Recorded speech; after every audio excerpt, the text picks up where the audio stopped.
So he went running in the house, grabbed his rifle, went back out there, and it was gone. But it did hit the neighbor. Because it was down when I got home. Thank you, everyone. I'm sorry. A committee of the whole meeting of the Delta County Commissioners is being held this date pursuant to the following call. In a letter to the Commissioners dated May 18th, 2023, and reading as follows. The Honorable Members of the Delta County Board of Commissioners. Dear Commissioners, a committee of the whole meeting of the Delta County Board of Commissioners is scheduled for Tuesday, May 23rd, 2023 at 5:30 p.m. in the boardroom of the Service Center via YouTube. Sincerely yours, Nancy Presrocki, Delta County Clerk. Please rise for a word of prayer. As we begin this meeting, we are thankful for our many blessings. We ask for guidance to help our commissioners make the decisions in the best interest of the citizens of our county. And we pray for the safety of our military men and women. Amen. To the flag of the United States of America and to the republic for which it stands, one nation, under God, indivisible, liberty and justice for all. Commissioner Malner. Here. Commissioner View. Here. Commissioner Barron. Here. Commissioner Moyle. Excused. Commissioner Peterson. Excused. All right. We have the roll call, adoption of the agenda. Are there any additions or corrections, changes? If not, I'll entertain a motion to accept the agenda. I'll make a motion to adopt the agenda. I'll support. There's a motion made by Commissioner Mulliner, supported by Commissioner View. Is there any discussion? If not, all in favor, aye. Aye. Opposed, the same. Okay, on our communications received. I don't believe we have it. Communications. Public comment. We forgot public comment. Oh, on excuse me, I was agenda moving items. too fast. I was anxious for the presentation. All right, we have public comment on agenda items. Is there any public comment on agenda items? Do we have anybody who signed in? We don't have agendas. There's just one item on the agenda per se, and it's the solar presentation. Whose agendas? So, all right, well, if there's no comment on the public agenda, we'll move on to communications. And communications received, there's none. Communications forward, there's none. Old business, there's none. No. If somebody that has, Oh, okay, oh, all right, excuse me, we'll back up to public comment. Good Oh, evening. good evening. I'm looking forward to this presentation, and I'm also wondering when we're going to watch Planet of the Humans, which is another informational documentary about solar. And it's actually done with somebody from the UP, so I think it might be very relevant. So that's my question. Thank you. Is there anyone else for public comment? Right. Going once, is there anyone? There's Oh, someone coming. Come on up.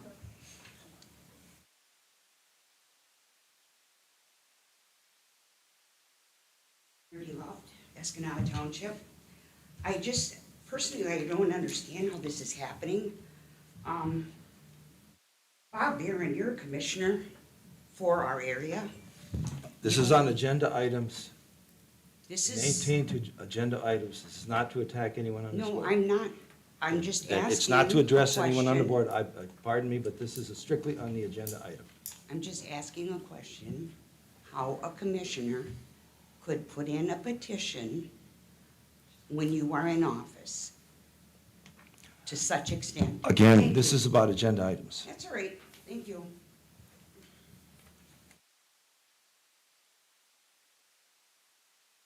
Okay, is there anyone else for public comment? All right, and public comment is now closed, and we will move on. We've already gone through the communications, old business, we have none. New business is a solar presentation. Mr. Charles Gould is going to be giving us a presentation, and sir, if you get started.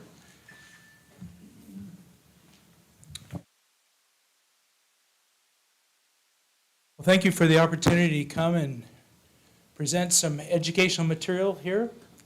I want to really emphasize that this is for your education, it's for your benefit, and my goal this evening is to provide you with research-based information that can help you make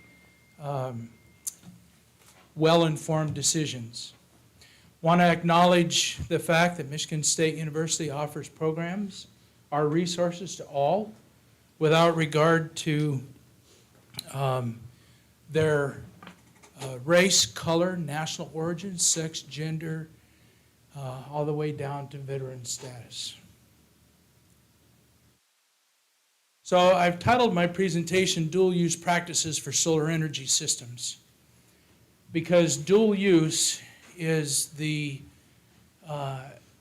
practice that describes, I think, where a lot of concerns can be answered as we implement these dual use practices. Myself, some colleagues of mine from Michigan State University, and colleagues from the University of Michigan put together a guidebook for local governments. And it's entitled Planning and Zoning for Solar Energy Systems, a Guide for Michigan Local Governments.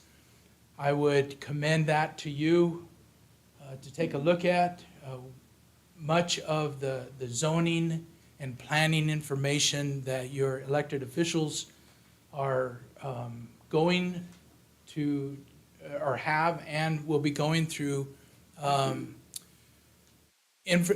guidance can be provided to them and to you through this guidebook. And I would just encourage you to take a look at it.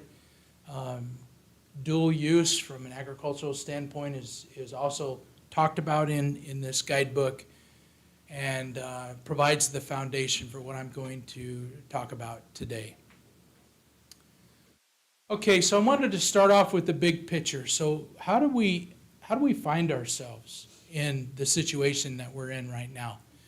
So if we start at the very basic, the kind of the front lines, if you will, is the local governments.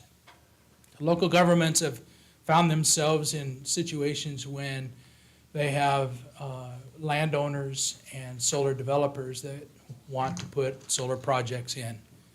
And so, what do they do? And sometimes there is solar ordinances and sometimes there's not. And so the front line for solar development in Michigan really has been the local governments. Then if you move up, the state government, our governor has put together what's called My Healthy Climate Plan, and she's laid out the aggressive goals for the state of Michigan in terms of carbon reduction. And there are there's legislation and plans in place to implement the facets of her plan. PA 116, for those of you who are farmers will recognize that. That's farmland preservation. That was amended a number of years ago to include solar with some caveats. And I'll talk about PA 116 in a little bit.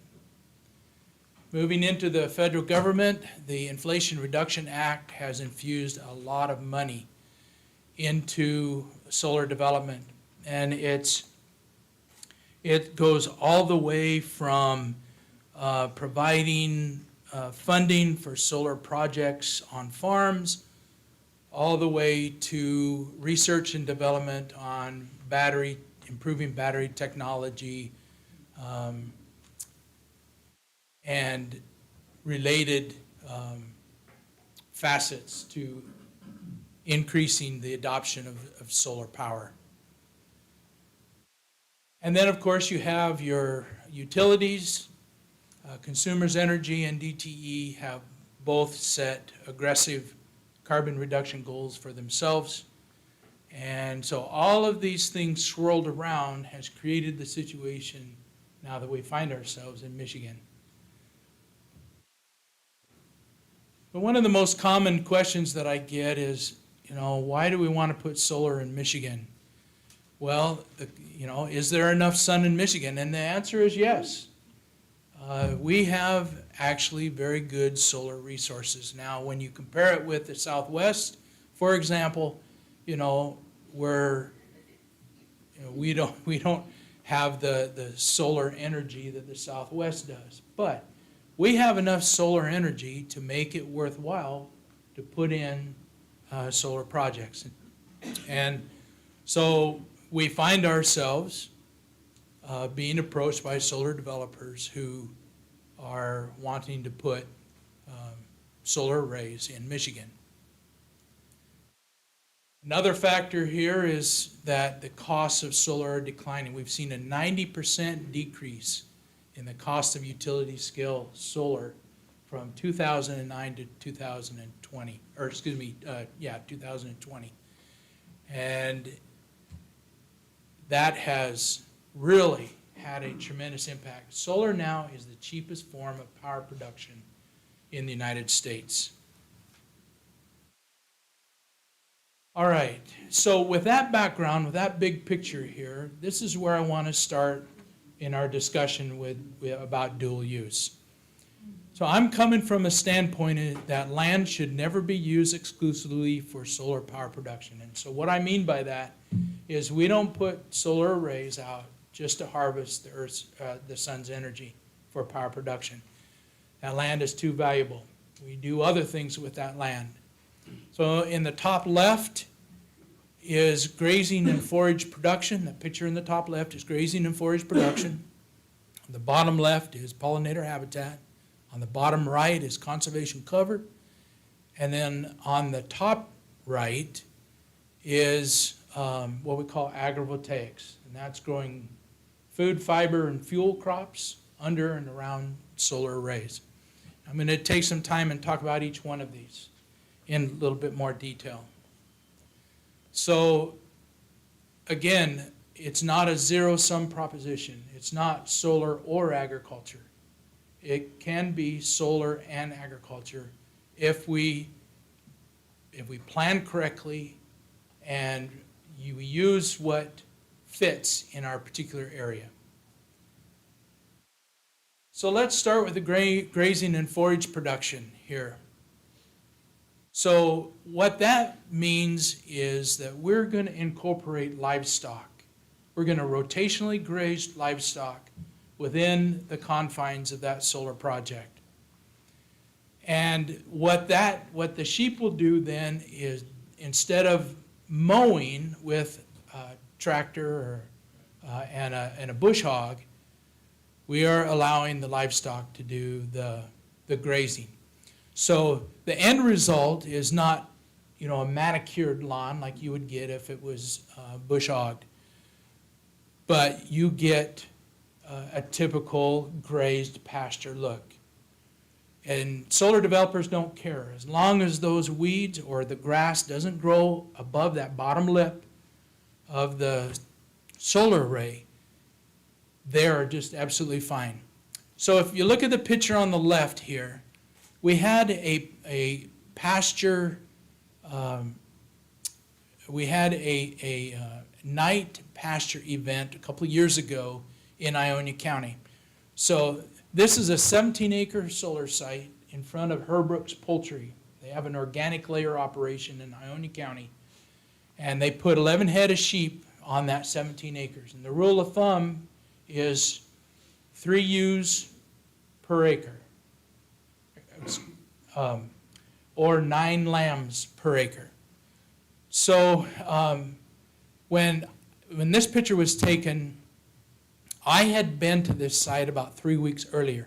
The lamb's quarter was up to my waist, and the foxtail was about up to my knee. And 3 weeks later, you can see what the sheep did. What they went in and nibbled the leaves off the lamb's quarter, and then they would lay on the lamb's quarter and lay the stems down, and they just mowed down virtually to the ground the foxtail. They did a very, very nice job of maintaining that site. The picture on the right is on the same site. Herbrooks had an outdoor spigot. We just ran a hose to the watering trough, you can see right there, and it has a little float there to maintain the water level, and it worked just fine. So these sheep grazed that whole site the whole summer and did a wonderful job with that. Now I'm going to see if I can play this video here. This will be the first time that I have done this. Solar presents a lot of opportunities for agriculture. Sun shines on these panels and produces Okay, so that wonderful is clean not going electricity. to, We're getting wholesome grass in the sun's place. Getting wonderful feed for our animals. okay. That video doesn't, it's too small, so I'm gonna move on. So the one thing that I did, yeah, go ahead. What's the problem with the weeds under the panels? What is the purpose of not wanting the weeds to touch the panels? You'll notice that in some of the pictures that I'll show here, that the weeds don't actually grow up to touch the panels, underneath the panels. There's not enough sunlight there. So the reason that you don't want the weeds to encroach on the panels is because they shade the panels out, and that prevents power production because it can't produce electricity when it's shaded. So one of the things that I get asked is, okay, so sheep is good, and we have a what we call a fabricating facility, Wolverine Packing in Detroit. We can ship our sheep down. By the way, we have 87,000 head of sheep in Michigan, which is actually not enough to really do what needs to be done in terms of if all the solar projects on the ground wanted to graze, we couldn't meet that capacity. But I'm working with the Michigan Sheep Producers Association to build capacity and trying to identify farmers who would be interested in solar grazing. So the picture on the left was taken in about a 400-acre site in Massachusetts that I went to last summer, took a tour of that site. The picture in the middle and the one on the right is again from that trip to Massachusetts. So the center picture demonstrates how high the solar arrays have to be if you're going to graze cattle. I grew up on a dairy farm. Those of you who are dairy farmers or have beef cattle know that cattle love to rub. And they can be really hard on vertical standing trees or posts or whatever.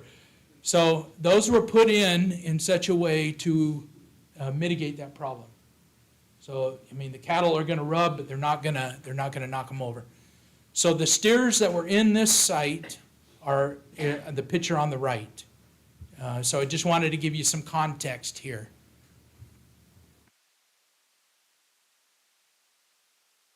Now, continuing with this concept of grazing and forage production, a lot of solar developers say, well, it's too expensive for me to put anything in other than turf.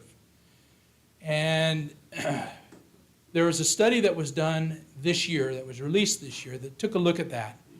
The authors of that study cited a study done in 2016, and that's the newest information that we have because, you know, this is an emerging field and we're accumulating data as quickly as we can.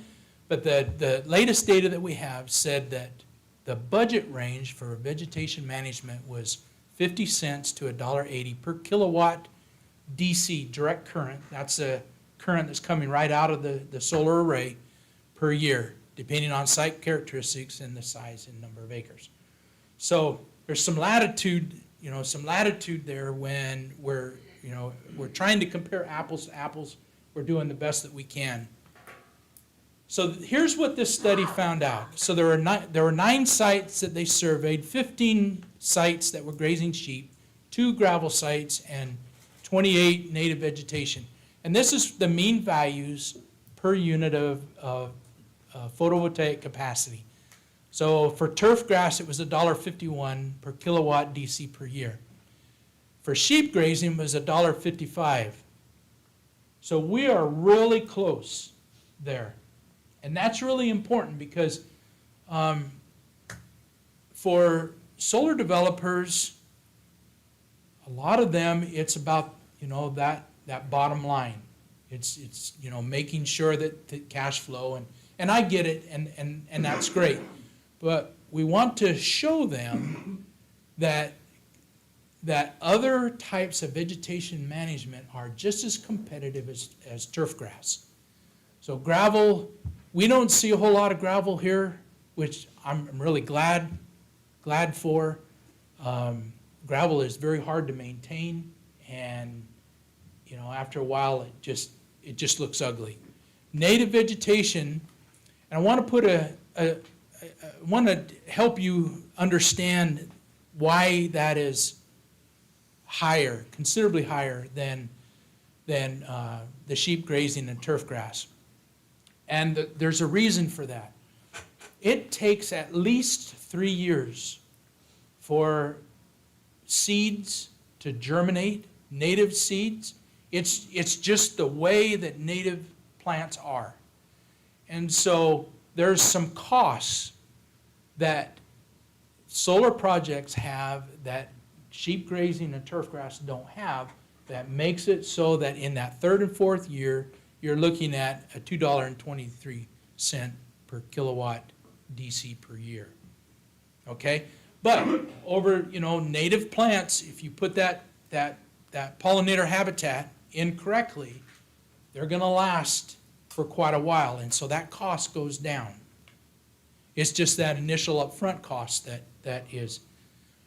So let me get through my presentation here, and then we'll answer questions, okay? So here's another thing, again, wanting to really point out to the ag community here. When we're talking about putting pounds of meat on a beef steer, or we're talking about gallons of milk per hundredweight, it's the crude protein and the digestibility of those forages that really matter. And so what this is another 2023 study that came out, and it looked at crude protein and digestibility, and found that the red bar is 30 kilowatt system, so roughly that's 6 acres. And then a 50 kilowatt system, that's roughly 10 acres. And then there was a control.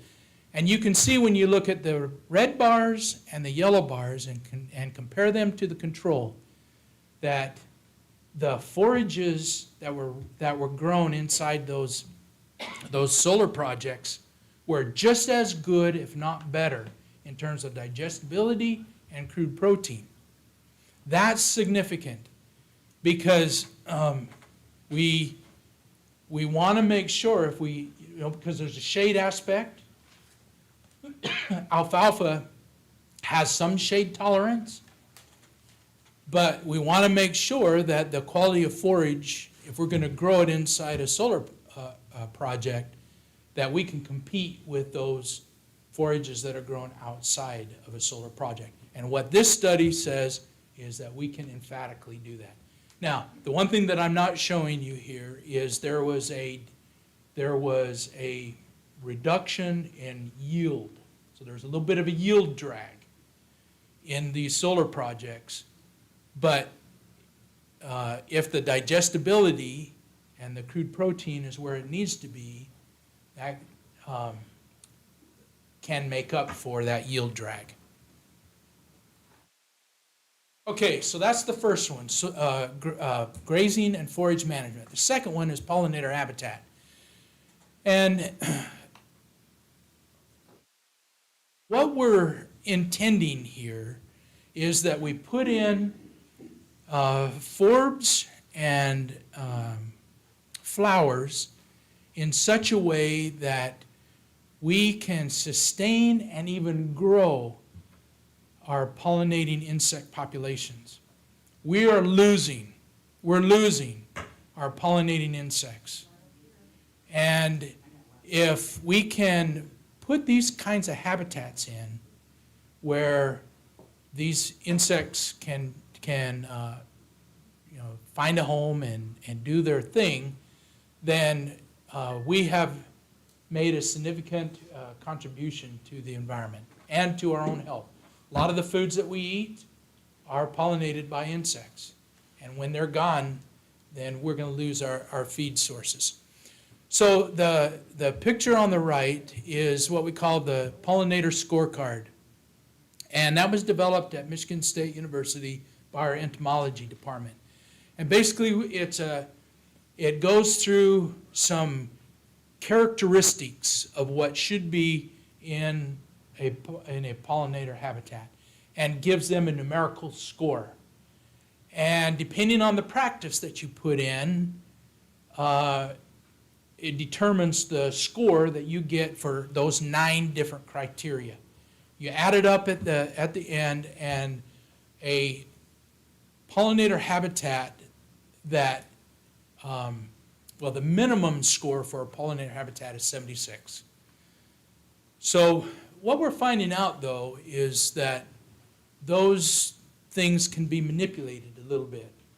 And I'm in the process of developing an online course for solar developers or those who are putting these pollinator habitats in to help them understand the intent of what this scorecard is.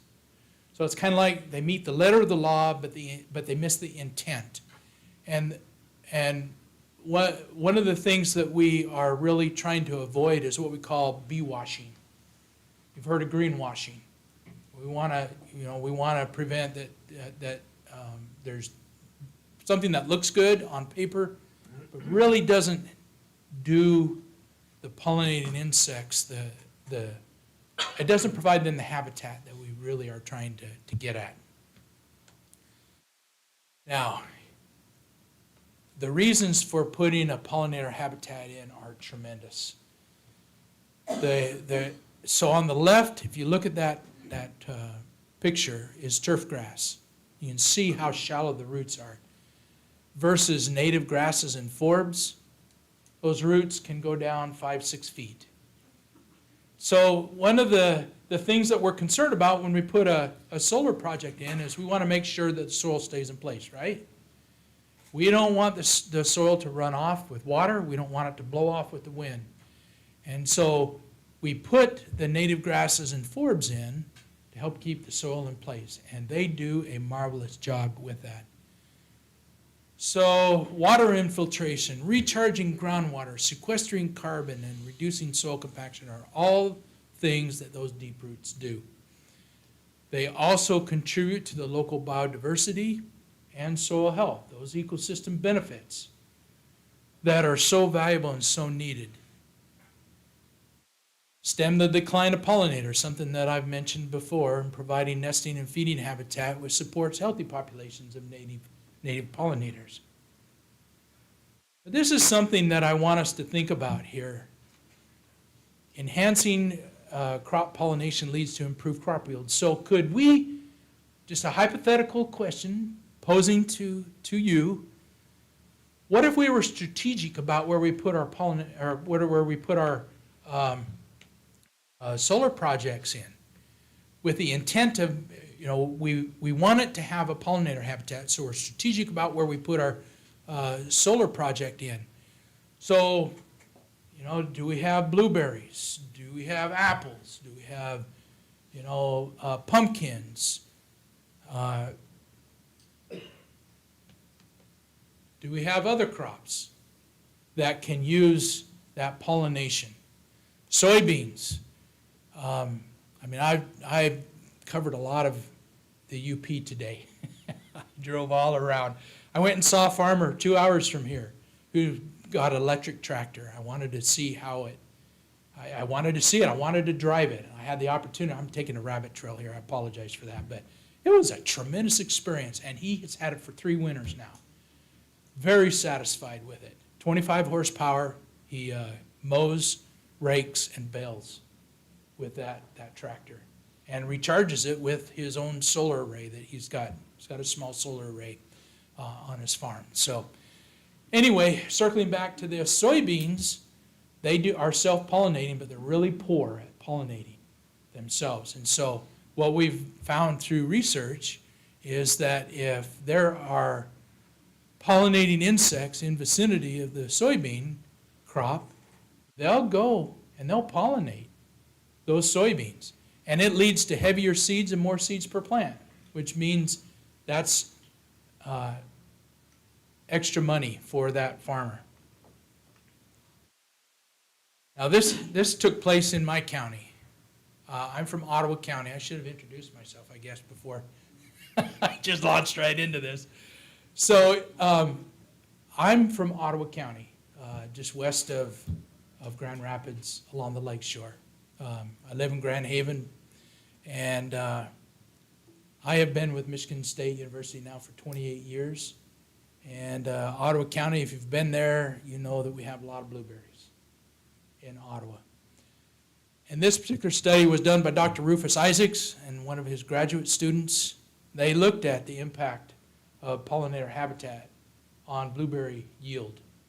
And they found that honeybees, those commercial honeybees, visited blueberry plants in a similar abundance as the enhanced, meaning where the pollinator habitat was, and the control fields in all 4 years of the study. But where the impact was is with the wild bees and the syrphids. And syrphids are a type of fly that does a nice job of pollinating. Well, what was the end result? Higher crop yields and associated revenue. So I would, again, propose that if we think about where solar projects could go that could have these externality benefits, I think that's worth considering where that benefit is going to be. Okay, this is the third one, conservation cover. So this is going to incorporate a little bit of pollinator habitat, but the intent here is if we have a particular ecosystem service that we want to focus on, like if we want to preserve a bird habitat, then we put the solar project in and we design the plants that are planted there for whatever it is that we're trying to do. So it could be a bird habitat, it could just simply be carbon sequestration or soil health. And we follow the Natural Resources Conservation Service practice, I believe it's 327 is conservation cover, if I'm not mistaken. But that would be the practice that would be implemented in something like this. So what's the impact here? Walston did a study of these states in the upper Midwest, Michigan included. There were 30 solar facilities, and what he wanted to find, he and his team wanted to find out is what is the impact of conservation cover? And those 3 bullet points there are the synopsis of what he found out. A 3-fold increase in pollinator supply. All right, so you've got more pollinating insects coming around and doing their thing. There's a 65% increase in carbon storage potential. And there were increases in sediment and water retention over 95% and 19% respectively. You get a lot of benefit for conservation cover in a solar project. Okay, and this is the 4th one, agrivoltaics. So, as I mentioned earlier, this is growing food, fiber, and fuel crops under and around solar arrays. And there is a lot of work going on around the world. There was an Agrivoltaics 2023 conference that was in South Korea this year. And I participated in that via Zoom. And just the researchers that are looking at all different kinds of crops and configurations on how we grow the food that we eat in concert with solar, it was just astounding. I want to share a little bit of that. So here are the crops that can, and this is not an all-inclusive list. Here's the crops that can be grown under solar arrays. So you've got a lot of greens. You've got a lot of brassicas. You've got a lot of root crops. You've got berries, herbs. And then on top of that, peas, bush beans, peppers, tomatoes, leeks, onions. And that's, again, not an exhaustive list. But this is just to give you an example of what potential is for, for growing crops that we eat. Now, this is something I think is really cool. There's researchers at Oregon State University that have been looking at what we call microclimates. So you have a solar, that solar array, and then you have that space between the soil surface and the back of the solar modules. Is it the same as outside of that solar array? That was the question that these researchers asked, and the answer to that is no. There are some things that happen under that solar array that are particularly beneficial to crops that are grown underneath there. So these researchers looked at soil moisture, water usage, biomass production, and what they found out was that there were significant differences in mean air temperature, relative humidity, wind speed, wind direction, and soil moisture. So I would just, again, as a rhetorical question, what kind of implication does that have in the UP where we have a lot of snow? Okay, if that's true, what would be the impact on a crop? So this farmer that I went and visited today, he lost part of his garlic crop. Now, if he was growing some garlic underneath a solar array, would he have lost that due to winter kill? And this would suggest that is not the case. A significant increase in late season biomass was observed for these areas under the panels, 90% more biomass.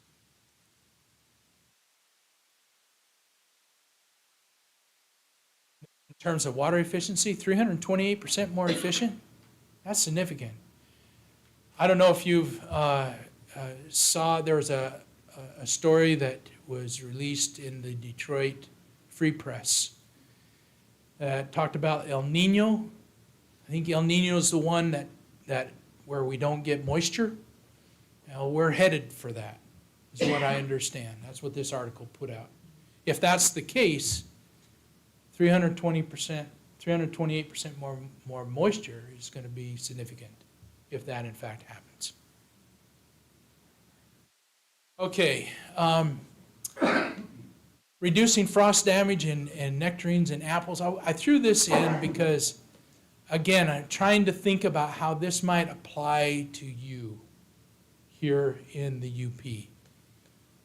So this was a study that was released just a few months ago, actually, and they were looking at the percent of flowers with no damage, the percent of flowers with minor damage, and the percent of flowers with mortal damage. And you can see in the chart that just with those solar arrays right there, look pretty small. There was a 19% loss of flower, or 19% of the flowers with no damage in the, and AV is agrivoltaic, and then the control was 4%. But look at the percent of flowers with minor damage. 81% versus the control was 64, but then there were no flowers that were lost in the agrivoltaic versus 32% in the control. So would that 32% translate into a profitable year versus an unprofitable year for a UP grower? I think that's worth taking a look at. And this is, I think this is my last slide for the dual use here. But this is the thing that really lights my fire, because there's so much practical application here. So this is a new type of solar array. They're called vertical bifacial solar arrays. So they're orientated north and south. They catch the east sun, they catch the west sun. And they can be spaced wide enough that we can drive normal farm implements in between the rows. Okay, so let me show you what that might look like. So there's a picture of a farmer who is mowing hay. Okay, so I don't know what the sweet spot is, because there's going to be a trade-off. You space these vertical bifacial solar arrays far enough apart, you're going to have a reduction in power production. You put them too close, you're not going to be able to get equipment through. So there's a sweet spot there where this works. And I don't know what that is.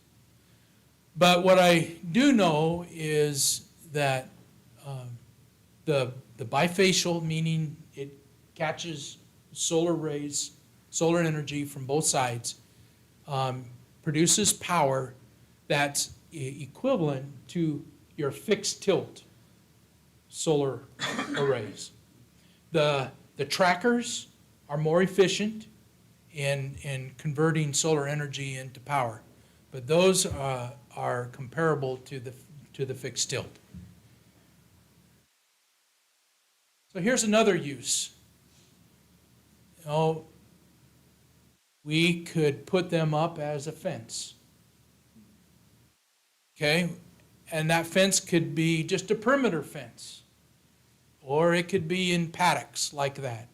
So this picture is in Germany. Granted, in the United States, this is a concept that's gaining traction, but is not widespread. But it's worth presenting because this is a way to produce electricity, yet keep agriculture in areas that we want them to be. Okay, these are chickens. I'm sure that's just a small paddock, but chickens are grazing there in that particular site. So this is wheat. Again, this is a picture that was taken in Denmark, I believe. But it illustrates the fact that this is a normal piece of farming equipment. The farmer didn't have to change he didn't have to buy a smaller tractor, didn't have to buy a smaller combine. He used what he had and ran his equipment in between the rows.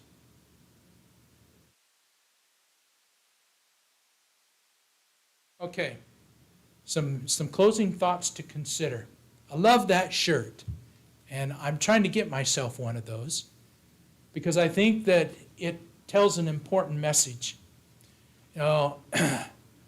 Think about, for some of you it's going to be your grandfathers, or some of it might be your great-grandfathers. They started out with the horse and the two-bottom plow, and then as technology improved and changed, they went to a three-board moldboard plow and an iron-wheeled tractor. And then as things continually improved in farm equipment, rubber-tired tractors and different types of implements to help increase the efficiency of doing farm work. And then we come down to the last part today, where we've got a tractor in the middle of two solar arrays.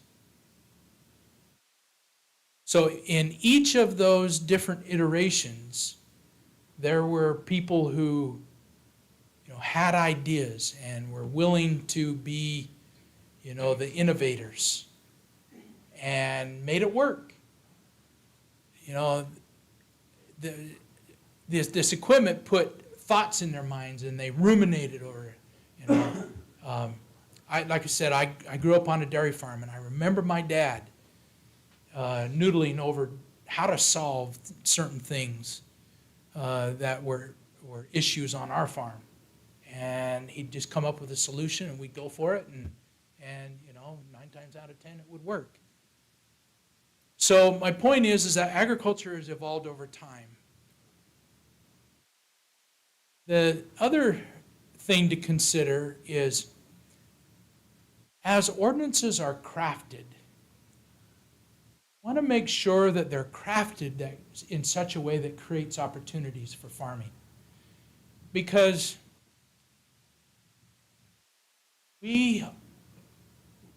renewable energy is not going to go away. The barn door has been open, and renewable energy has stepped through it. So if agriculture is important for us, if farming is important, and that's part of the fabric of a community, then let's make sure that the ordinances that are in place support those entrepreneurs, those folks that would like to have the opportunity to do this. We don't shut them out.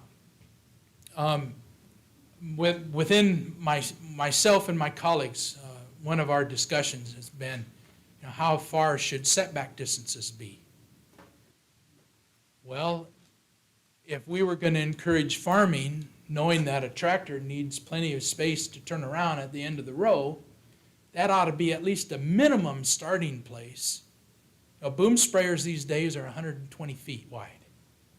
So maybe that's the minimum distance that we think about if we want farming to be included in solar projects. So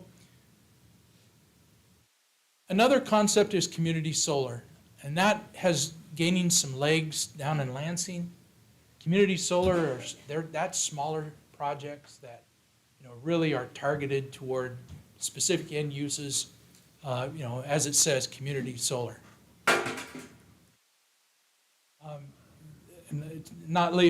Staying with community solar for just a minute.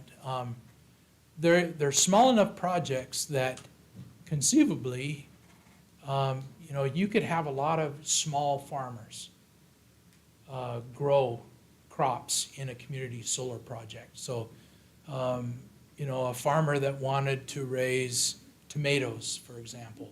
Tomatoes will do great under a solar array.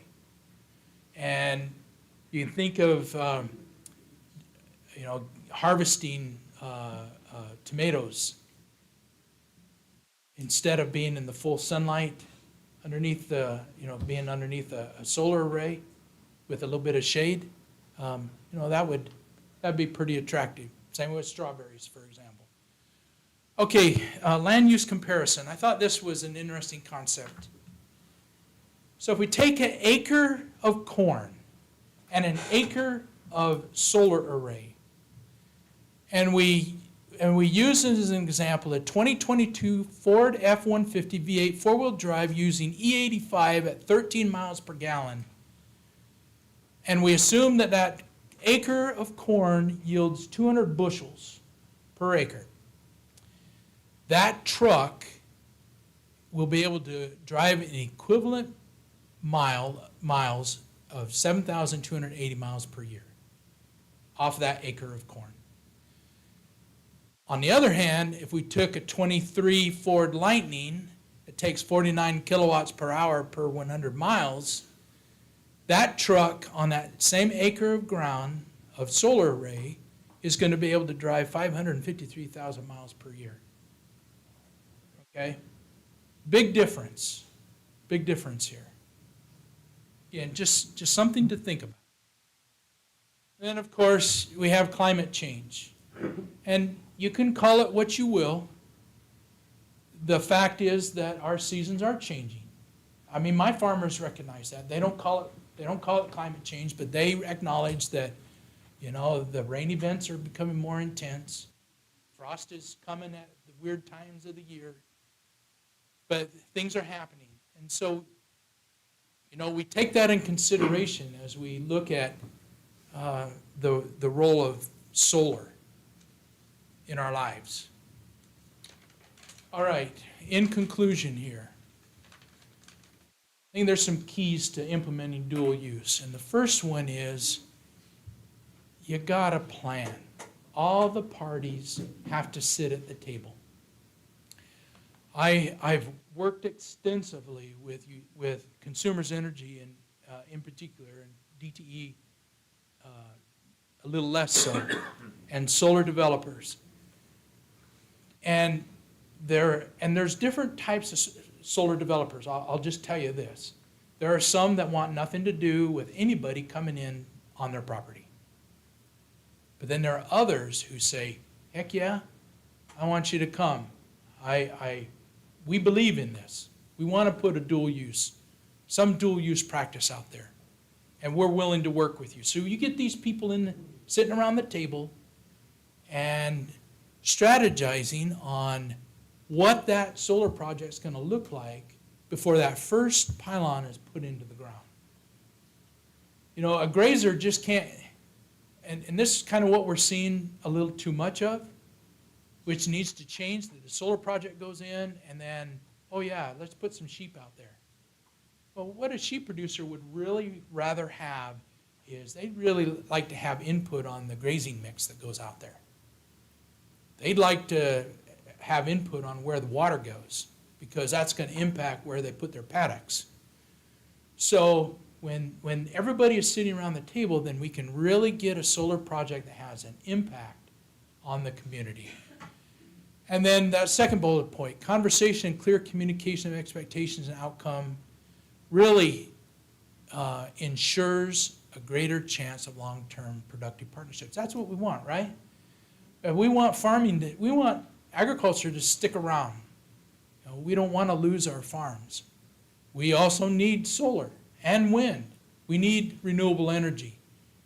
We love having electricity in our homes.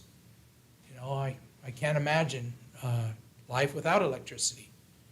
So all of these things, when we sit down at the table and we're talking and discussing and planning and working with each other in constructive ways, that's how we can implement dual use practices in the best way. Okay, so I can either stop there or I've got 6 slides with questions that I was asked that were sent to me that I could answer, and then we can stop for questions. So what's your pleasure? Okay, let's go to those. Okay, so glare, that's a question I get all the time. Folks, glare is a non-issue. And think about it like this, because what's the purpose of a solar cell? The purpose of the cell is to capture the maximum amount of solar energy as possible. If glare is occurring, then that's some solar energy that is not being captured in that solar cell. So that's missed opportunity. And so these anti-reflective coatings have been added or sprayed on solar cells. And, you know, it's really just not an issue anymore. You can see in this picture was taken down near South Haven. The snow melted very quickly off of this. There's a few patches you can see where the crease is, but snow sloughed off. It just takes a few temperature difference for snow to slough off. Okay, so glare, here's another one. So there is zinc in these pylons that are used in solar in the framing that holds up the solar modules. But there's not a clear indication that zinc would leach into the ground. And so the question that I have at the bottom here is something that you guys are going to have to answer. So there are some papers out there that say, you know, that there's a concern if zinc in water pipes, there's a concern if that water is acidic. So the question then that I would ask you is, what is the pH of your groundwater?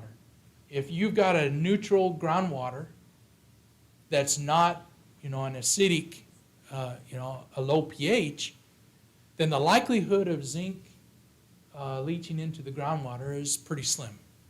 Can't say it's zero. We don't know. There's just no data there.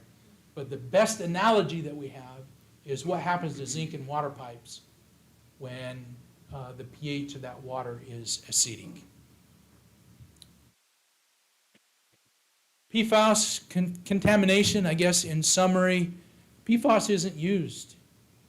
I mean, it was looked at, but it's not customarily used in solar panels because there's safer alternatives. So now, PFAS is not used, and there's been no studies that have shown PFAS contamination in the soil.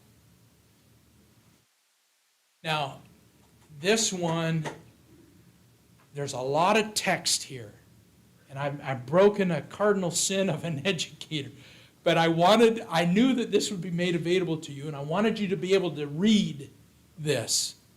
So breakage is a concern because there are modules that do break, okay? But this particular study, which was done in 2019, simulated rainwater on those modules that were cracked. And what it found out, the results are right here. There are several orders of magnitude. Okay, the water that was collected are several orders of magnitude below the US EPA health screening values for solar, air, and groundwater. And they looked at this from two standpoints, single point estimates and Monte Carlo. And so Monte Carlo basically, as I understand it, is it's a calculation. It's a calculation that's done when there's a lot of uncertainty out there, because there's a lot of factors that come into play when we're talking about something that's cracked and its movement into the soil, air, and water. And so they looked at both of those types of points and came to the same conclusion. So our confidence level that things like cadmium and lead that are found in solar modules getting into groundwater and surface water and the air, our confidence level should be very high that those things would not be found if there was breakage. Now, staying with that concept here, this is something I think is really exciting. Something going on nationwide and something here in Michigan. So Solar Cycle is a company that was founded by solar industry professionals to specifically address this issue of reuse and recycle of solar modules that have either broken or have served their useful life. They just received a huge amount of money from the DOE to finish their facility and to put additional equipment in that can help process these solar modules.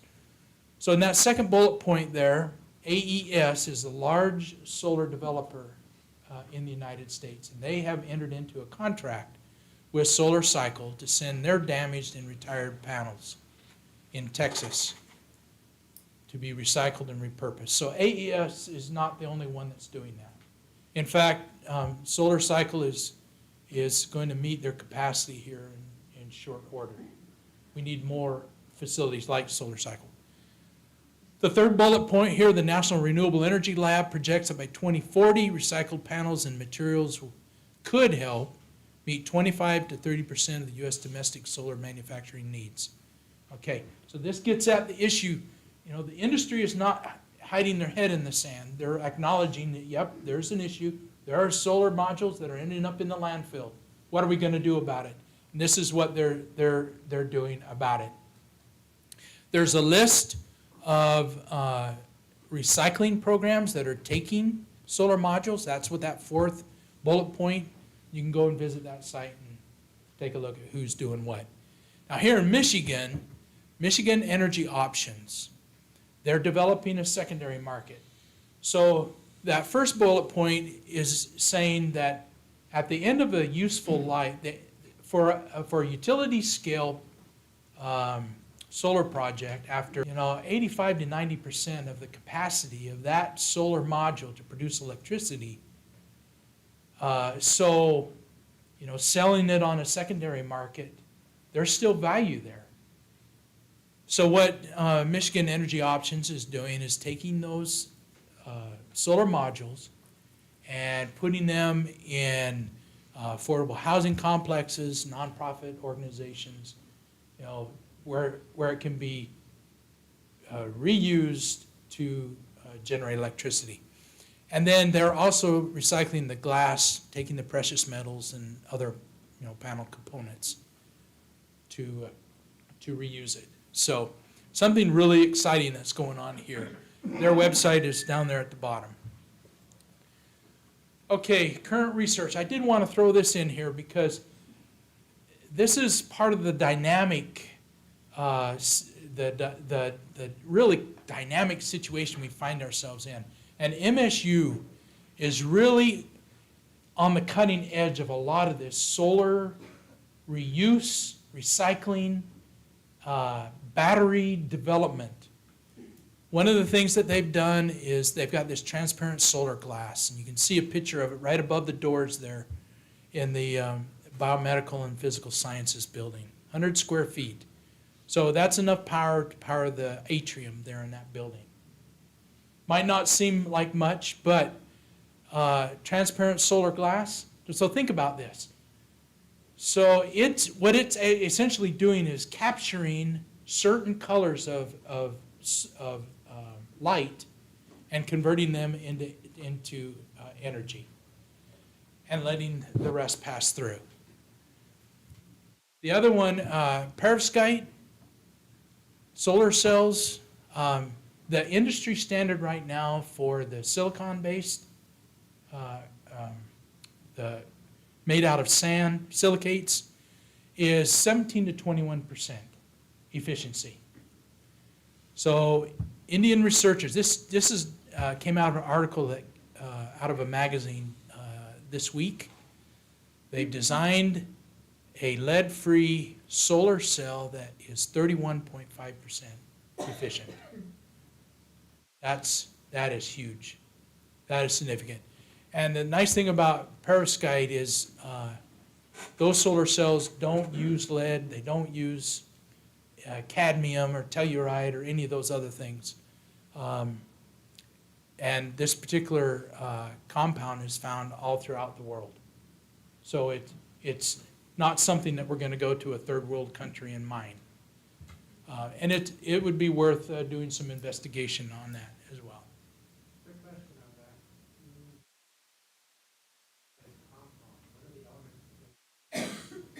on that. It's as I understand it, it's an organic compound. That's all I can tell you right at this point. So, okay, that's it.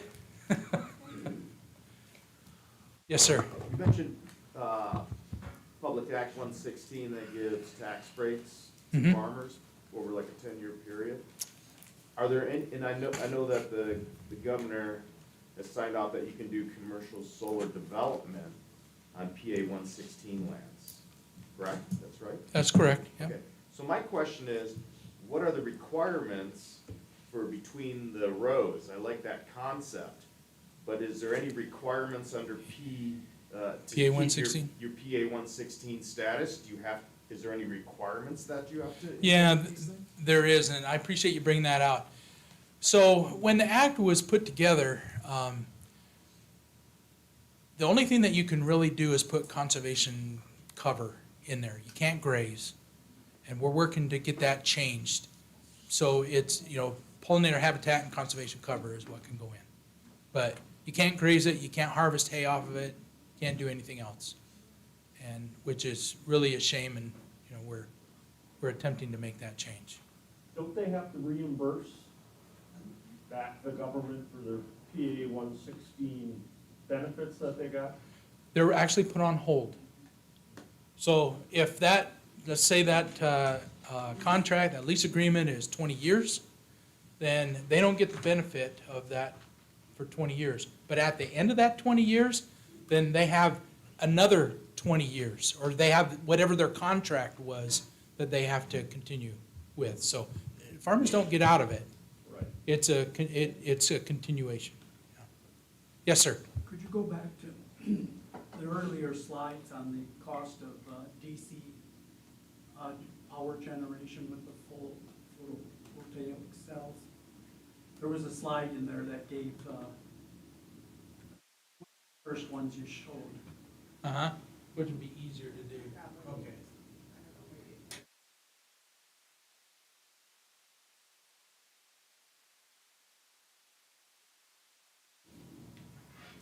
Let's see.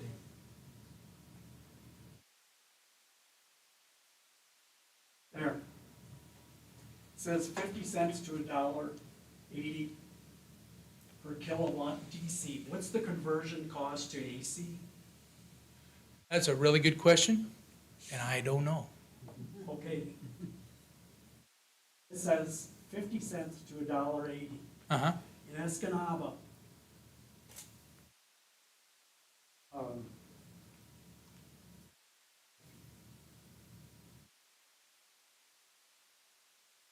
While you're looking that up, the reason that we do DC is because that's what's coming out of the solar arrays. I understand. It's 15 cents a kilowatt hour Uh-huh. for AC power, which is, Escanaba is about 27% above the national average for AC power. I'm imagining at 50 to $1.80 DC that you're going to run into losses and additional costs to convert that to AC. Well, that's, Well, we have to face that, and Yeah. that's one of the answers that we need to address. Right. Is it any cheaper, really? In private outlet powers, they're limited to 22,000 kilowatt hours. Is that going to change from, for a private individual? Corporations, electrical utilities have said, we're only going to buy back 22,000. So if everybody starts getting on the bandwagon, are we going to change those laws and force utility companies to buy all this power? is it the utility then that sets Yeah, the that says 22? They're You're not right. buying it back, so Right. Outlet Power Sanitarium there, they're limited to 22,000 kilowatt hours of buyback. Yeah. The size of the array, because the utility company said, we're not buying it back. And the other thing is when you go to those multiple, between the rows, and you start going with your tractors, who's gonna clean those solar cells with the dust? Yeah, That's all I have to say. yeah, no, and that's a good question. What we have found out is that the normal rain, snow events wash that dust off. But that's in the summertime. They still obscure the potential power. Those have to be relatively clean. And you, windshield in your car, if you don't wash it on a weekly basis, the outgassing of the blue smoke in there, you can't see. And your wife will tell you, you can't see. That is a fact, that is a fact. Yeah. Yep. Very good. Yes, ma'am. I think this is all wonderful. This is the wave of the future. We Uh-huh. need to look toward it. However, is every area acceptable for this? For example, example, there are areas in our county where the bedrock is less than or equal to 3 feet below the surface of the ground. What happens when you start drilling these pylons into our bedrock? We already have contaminated aquifers in the area from agricultural runoff that has gone through cracks in our bedrock. For that, will it be the landowner? Because it's gonna be the whole neighborhood that's affected. It won't be just that landowner. So will the landowner pay for the damages? Will the company that puts the solar panels put it in? Or will the whole community have to pick up the price of having to get bottled water? So are there restrictions where you can and cannot put, practicality-wise, where you can put in these solar panels? So I think what I would come back to is, what does your master plan say? What, because that's the guiding, right? Because if whatever the priorities in the master plan are, is where, solar should follow. Okay, and then the other question is, I grew up in the Thumb area, and we have huge arrays of wind power. However, the people in the Thumb area do not get the benefits of those windmills energy-wise. The people that own the farms that have the windmills on, they get a stipend because they're using their land, but the Thumb area does not get use of that energy at all. So, if we were to put in a commercial solar array, will we get the benefit of that power? The thing about an electron is, I kind of liken it to nitrogen, phosphorus, and potassium in the soil. So, nitrogen could be nitrogen from cow manure, or it could be commercial fertilizer, or it could be a legume that was put back into the soil. The crop's not gonna care as long as it's nitrogen. And the same is with an electron. The electron that goes out onto the grid, I guess I'm talking about monetarily wise. oh, I understand all of that, but yeah, are the people in our community going to benefit financially from this, or are we just going to continue to have higher energy costs? so the benefit for the community should be the taxes that come off of those solar projects that go back into the township or the county, however it's set up. The thing about solar is you don't have sewer, you don't have roads that you have to maintain, you don't have the infrastructure that you've got to maintain. So those tax dollars then should be plowed back into the societal benefits that would benefit the whole community. But it doesn't help your electric bill. No, doesn't benefit Well, us. and I guess, it will help your electric bill if you put solar on your place. Correct. Oh, yeah. It's not gonna help you reduce your electric costs. Well, I mean, it could, I guess. I understand that electricity is expensive in the UP, is that correct? Yeah. So if we have sufficient power production in the UP, then theoretically, right, your power bills should go down, Right. okay? So, Order, please. all right, let's go back here. My question is about fire. Right. There is quite a danger that can happen with solar, with fire. Who takes care of that? Yeah, that's a really broad question. We live in Escanaba Township. However, there's a big problem going on right now, which they want to annex, and they want to take half of our township, and it will be put into a township where the volunteer fire department is 8 miles further away, causing house insurance to go up, causing taxes to go up. for the benefit of a couple people. Okay, so the issue of fire, fire is real, it can happen. But you implement practices such that fire is, managed if it happens. Okay, so the way fire is gonna happen is if we have a lot of forage out there that's not harvested, not controlled, okay? So you're either gonna mow it or you're going to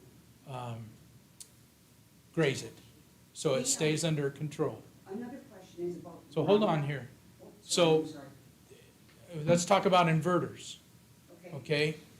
Inverters now go in the middle of solar projects, okay? And that's by design, and they're usually sit on a concrete pad. And that's by design because there's less, there's more surface area to go through for noise. And then in terms if there's a fire, then, it's in that just general local area that typically doesn't have vegetation growing around it because it's on a concrete pad. okay. How big a pad is it? Depends on how big the solar array is. It could be, 10 square feet to, 15 maybe. Okay. So, this lady in the back, and then we'll go to you, sir. I'd like to know, what do you think about the people that are mining these materials to make the panels? A big concern about, the and child slave labor, creating it. They'll go into these mines to mine these minerals like the cadmium and,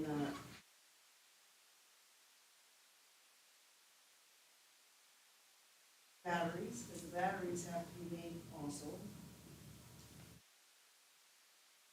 These people are being forced.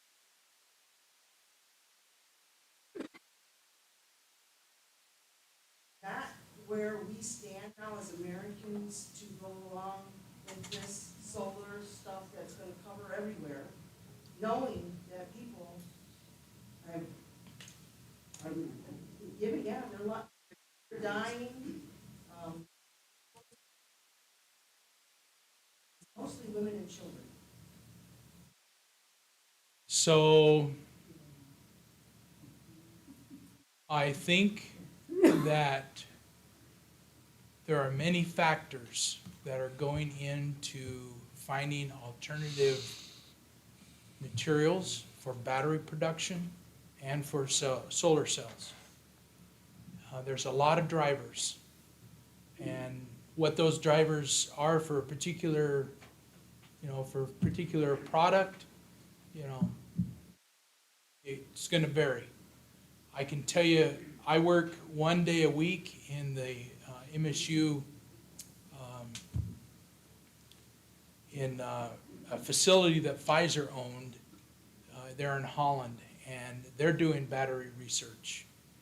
And they're using organic material to try to figure out how to make batteries that are just made from, everyday, things that are readily available. Same way with solar cells. So when starting the mining of the process of making it, to the time that it gets mounted or anchored into the field, that energy that particular panel is going to give you more energy than it did.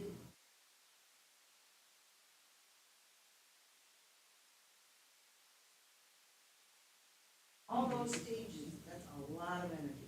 Yeah. So what has your research found out? I found out it does not work. I was gonna do it for my house out in Rock. And when I came up to the figures of it all, I'm like, well, I cannot do that. Because by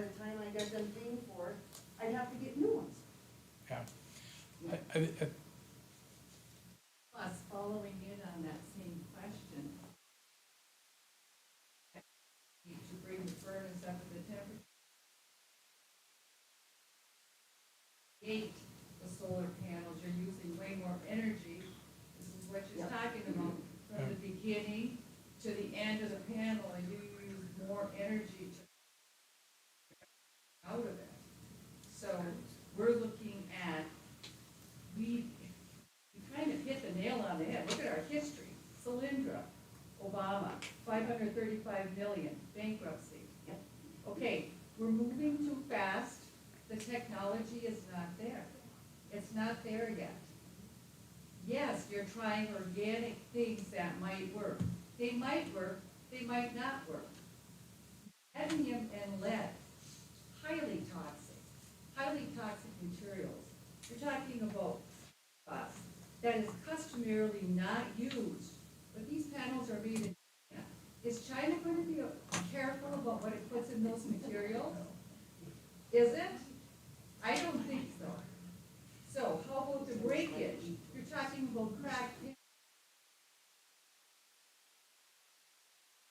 Talking about zinc craving in the pylons that go into the ground. That's a huge factor. How deep do those pylons have to go in?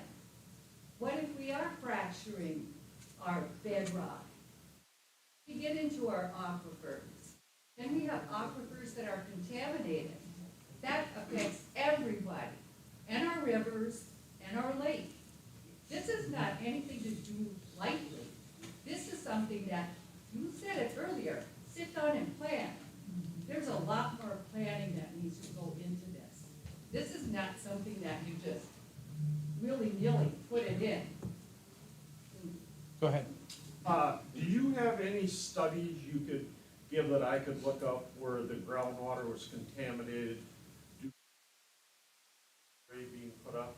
And as far as, I've got 620 acres leased to a solar company, and there is none of those materials. There's no zinc.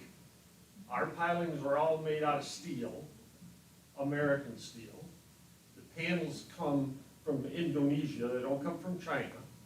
And the company that I deal with are in the process right now of manufacturing their own. And if they're worried about people being abused making things, you better not have come here in an electric car. Matter of fact, you better not have come in a car, you better have a horse and buggy out there. Because those same people make your perfumes and your hairspray and your shampoo and everything else. Why? Can you give me a study where the groundwater was contaminated? I cannot. I haven't ran across any. Thank you. I have a question about taxes. Okay? You said that there's a tax benefit. What is the standard for taxing? I don't really understand who determines. Yeah, that's a gray area that's being worked out in Lansing right now. Oh. Yeah. Is it a local authority, like how does it work right now? Let's say you live in a county with a utility scale solar. How does your taxes change? So it is a local issue, but how it's defined is still being worked out in Lansing, as I understand it. Okay. Cool. I don't have any more information on that, other than I know that, yeah. So you're as confused as I am. So we have been asking Yeah. for clarification on that for a long time. Okay. And they are working on it. They're supposed to have some clarification on that, like, shortly. A couple months, maybe? Gotcha. Do property taxes uncap? I mean, does it? No. Oh, it does, stays the same? Yeah. Okay. Now, they will uncap, if it's, I think 25 years is the threshold. Oh, if you keep it in production for 25 years and uncaps? Yeah. So that's, Yeah. someone else is gonna have to worry about that. Someone else is gonna have to worry about PA that. 116 though, uncapping in 25 years. No, no. Excuse me, you had a hand in the back. No, we're still talking about this issue. We're drifting around here. Please move on. Yes. My question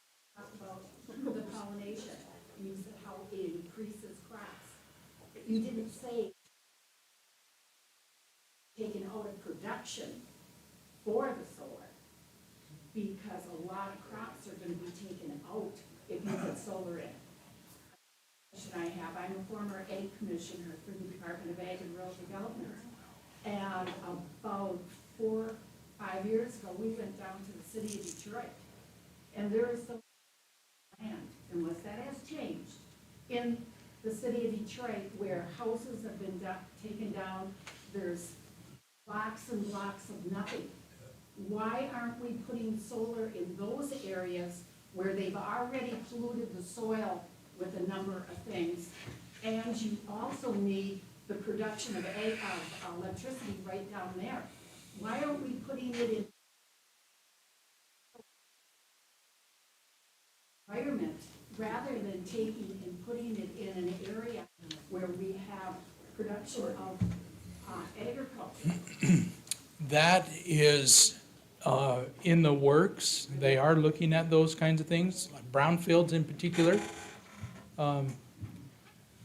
So I guess to answer the second part of your question, you know, we live in a free market society, right? Okay, so when opportunities are presented to us, you know, we have the choice of taking advantage of them or not. And, you know, I get calls every month from farmers who say, man, I just, you know, I don't get it. You know, I don't have an heir to pass my farm down to. And I don't have any retirement because profit margins have been so thin. I want to put that solar project on so I can enjoy the last years of my life. That's my retirement.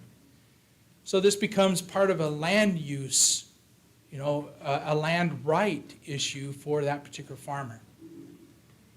So is it right that we take that right away from that particular individual who is looking at, and then the other aspect of this is, again, coming back to profit margins, but I've had farmers say, yep, I've got sons and grandsons that want to continue to farm, and that extra income then will help us expand our operation or pay off our debt load or something like that. So, I mean, we can look at this a number of different ways.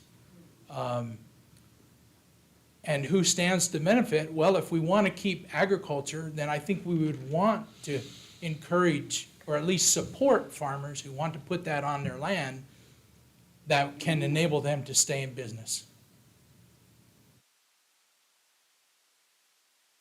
Yes, sir.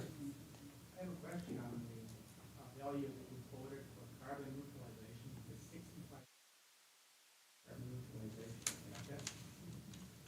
The way I look at that is 5% reduction in carbon. Here, what you're applying to. Well, you said that also lose the land.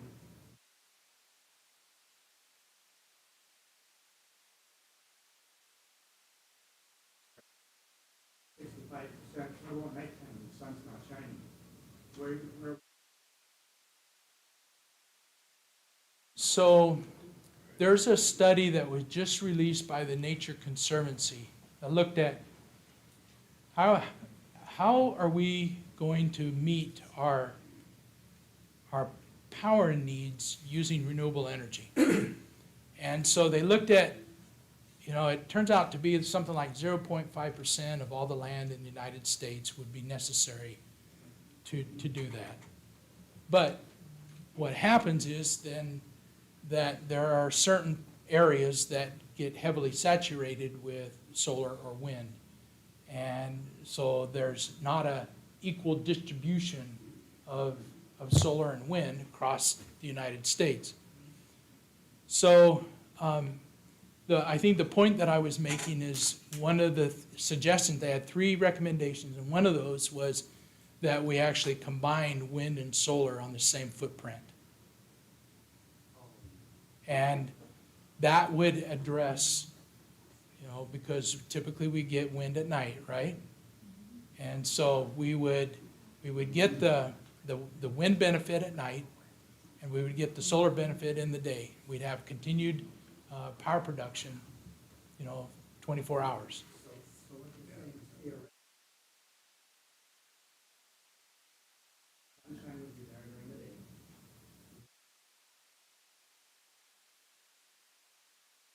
Country where we can have more solar and or wind farms, but you brought up the other, or you didn't bring up the other point. How are you going to? Because it's huge.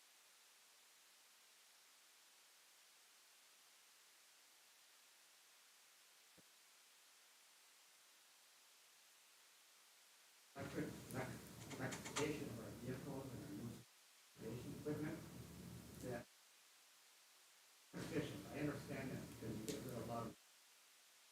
However, with the electrification. I am so chargers.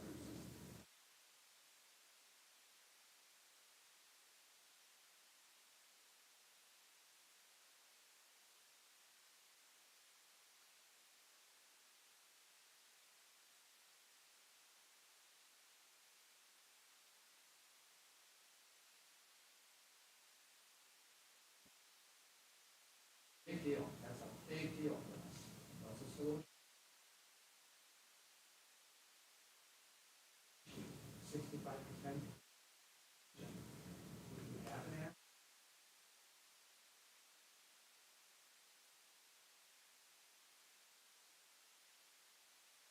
Yep, I can do that.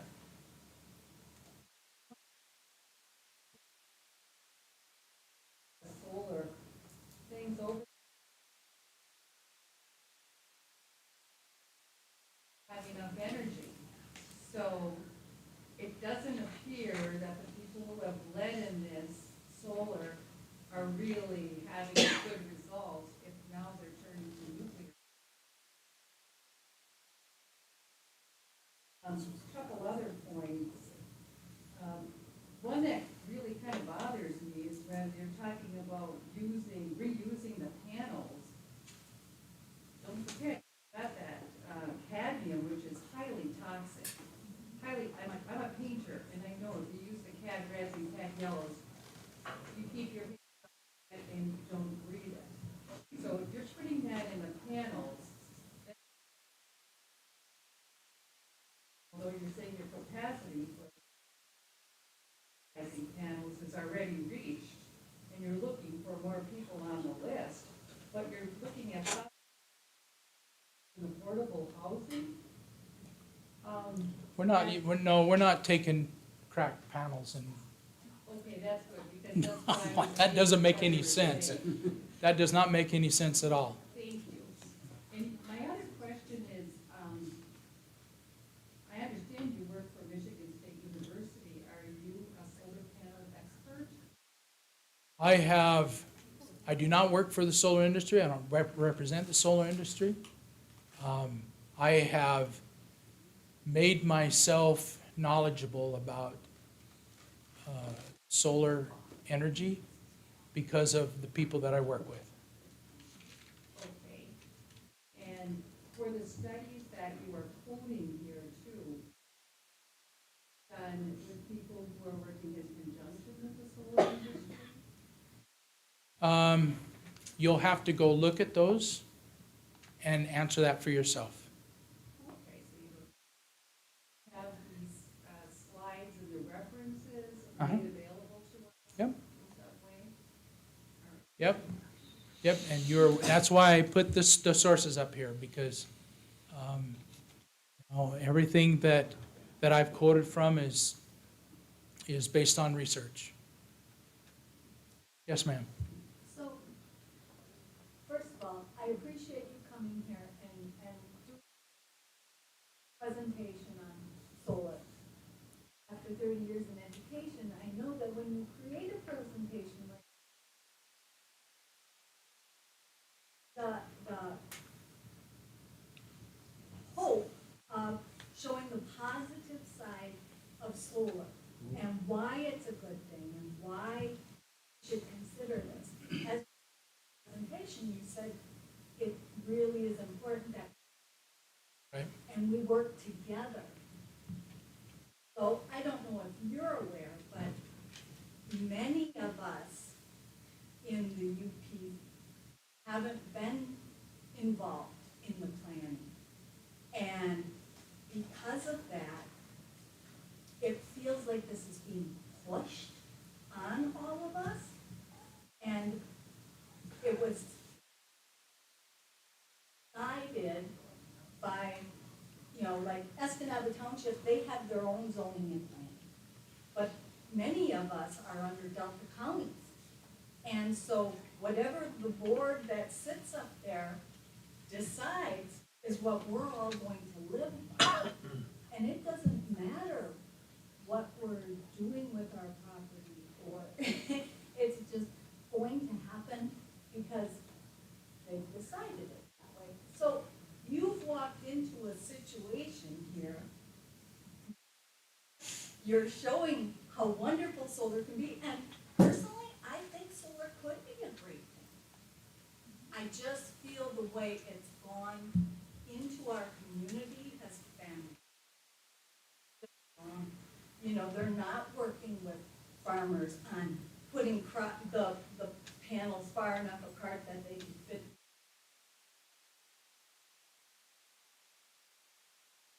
Why aren't we putting them in gravel pits instead of on that prime agricultural field? They're sitting abandoned. Why can't we put panels on buildings instead? Why are we taking prime land? And again, I know it's the landowners, but do they not care what their community thinks? Well, I think that's, you know, that could be a task force that could come out of this, right? Look at what are the other options. How many square feet of surface area of roof do we have? Do we have zoning in place that could support, you know, power production? What about, you know, one of the things that has really taken off is looking at warehouse roofs. They're all flat and they're huge in most cases. And there's a lot of solar power that can be made from warehouse roofs. You know, looking at your brownfields, looking at, you know, rock quarries or whatever. You know, there are options, yeah, and you look at that and see where that and so that's why I circle back to the master plan. What does that master plan say in terms of where these projects could go?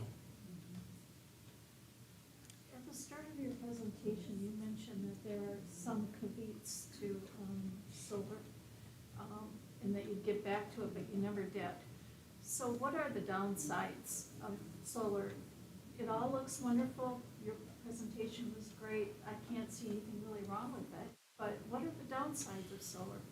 Okay, so we've already brought out one of them, okay, that there are individuals, because this is, you know, we're a society that when we have opportunities, we take advantage of it. I think everybody in here, if you had an opportunity, you'd take advantage of that. So that can be construed as a advantage or a disadvantage, all right? The cadmium telluride issue, the lead issue, you know, that could be construed as a downside. My reason for showing the perovskite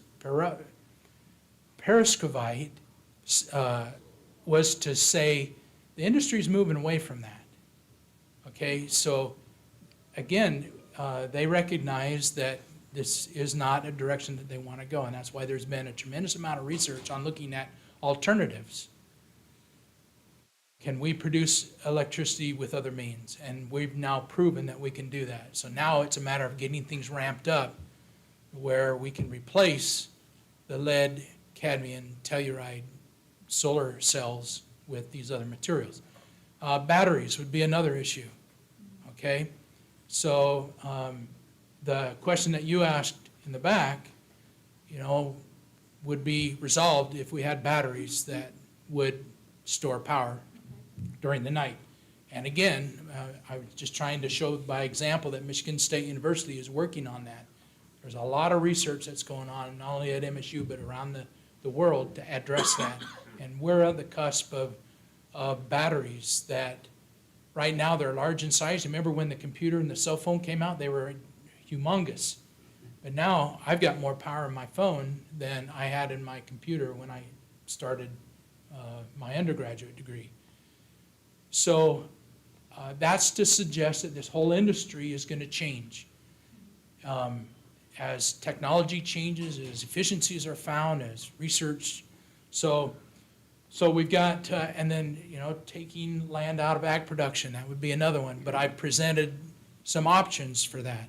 So with all the options that the positive spin I've tried to put on this, there's the negative aspect of each one of them, taking land out of ag production. Well, this is a way that we can put land in ag production if we want to. We have lead, cadmium, and telluride in our solar cells, but there's research that says, or that is showing that we don't have to have that anymore, and that these negative compounds will be replaced. The zinc, the question that, or the comment that this gentleman who left talked about, that is being addressed with other type of metal structures that don't contain zinc. The glare issue, that was a really big issue in the beginning, but now because of the way that cells are made, it's not an issue anymore. So just flip the positive things into the negative things, and you'll see, that's the negative aspects to solar. Yes, ma'am. Another negative, I think, might be the hum. Excuse me, I understand there's a hum to this, and I don't know if you realize it or not, but hunting season is a religion up here. Oh, yeah, it is in Ottawa County. Yeah, well, around here it really is, and will it affect any wildlife? No. You put all these things up, or all of the new eagles all of a sudden that we're seeing. I had a dead eagle here a while back because I ran into a power line. Yep. So, will you find any of that with the solar? So a couple of things here. In terms of this is where planning can take place. So there's a solar project that went in Lenawee County, and there was a trout creek that went through the middle of it. So what the solar developers did is they put a buffer strip and fenced off that creek. So it's, there's no barriers to that creek. But how about wildlife getting to that creek? But the wildlife, that's a wildlife corridor, and that's the point I want to make. So as we plan these things, let's plan those wildlife corridors to allow migration of animals to go through. That's if the owner of the land wants to do that though also. And Well- that's not something that you make them do. See what I'm Okay. getting to here? Well, but I think that's part of the discussion process here, that, maybe I'm just too naive to think that people will sit down with each other and have a civil conversation about, Well, that'd be nice. So, but let me finish this. In terms of, I have been a lot of every solar project that I've been in, I've leaned on the modules, or I've leaned up against the modules. They're not hot. There's nothing that comes off of them. Noise? But the noise aspect. So I mentioned that the inverters go in the middle of the solar projects, and that's because of sound. But the sound coming from a solar inverter these days has about the same noise as your refrigerator. Well, different refrigerators make different. So, well, I'm assuming that we live in modern homes here, so sound from the inverters, you're not gonna hear. What you may hear is if your trackers are moving. Okay, every so often, if those, I they're have an not antenna, you greased, did that too. Yep, you yeah, can hear it. then you're gonna hear a creak. But, you know, that's infrequent, or it's not infrequent, but it's not, you know, every second, it'll move like that. So the solar industry has really, they've listened to the complaints of people that live next door, and they've done a really nice job of really putting sound dampening technologies in their structures so that sound doesn't carry. So it doesn't make sound.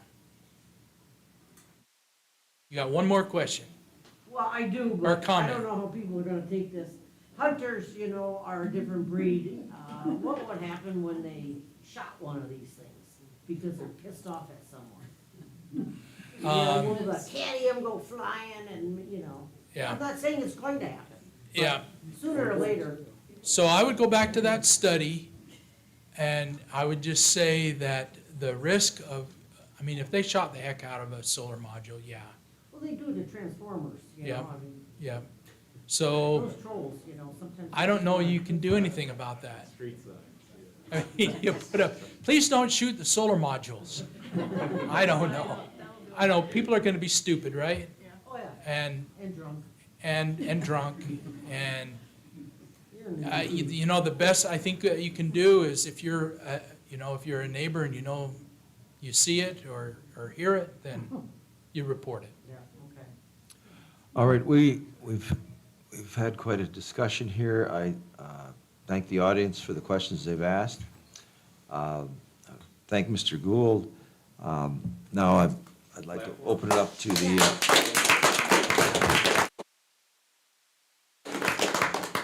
I'd like to open the questions up for the board.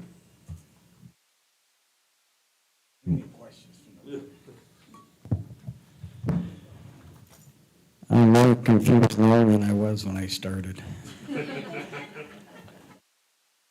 You helped Mr. Gould answer a lot of the questions people have been asking me, but then the people have also rebutted a lot of them questions that now make it a little more confusing, but I think between your presentation and the information that people can give me and the advancements, I think that's the key with solar, and I would, it's gonna take me a little bit of time to figure out how to put it all together to successfully implement projects, you know, successfully to the point where it'll be safe and the people will accept it. So here's what I'd like to suggest. I've got questions that were submitted, and I would like to be able to answer these questions and provide, you know, research-based resources that you can go and take a look at, and including yours, and have them posted where people can have access to them.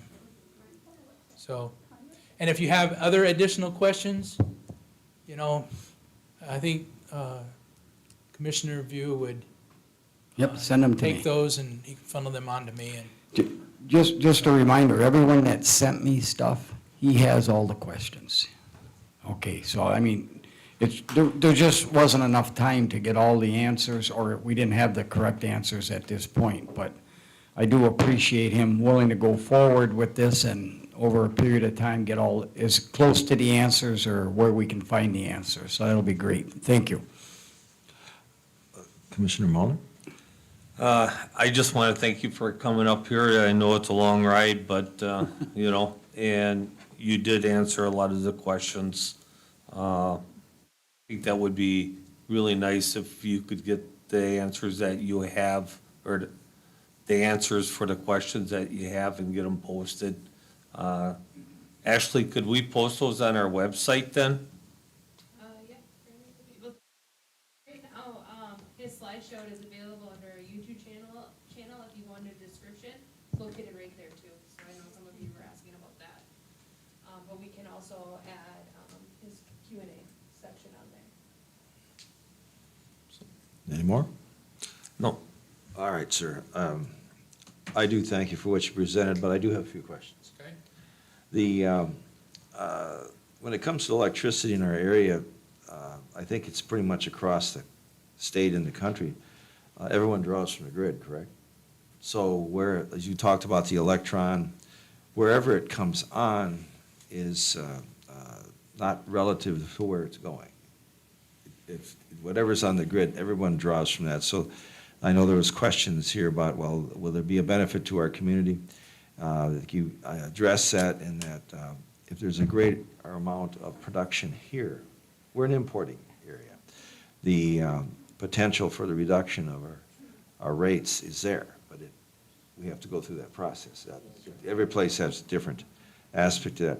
But Delta County has about 11-plus acre solar farm on the county, at the county airport.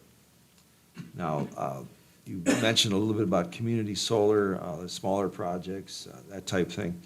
The Delta Counties, I think, fits into that category in that people could purchase panels on that.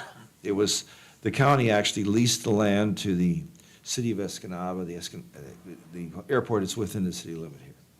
Just to give you a little background, people in here know that, but you're just first time coming in here. And the County Board of Commissioners at the time, I don't think any of us were on the board here at that time, but when they leased that to the city, they developed that solar farm and expanded it. I think originally it was 8 acres, now they're 11 plus.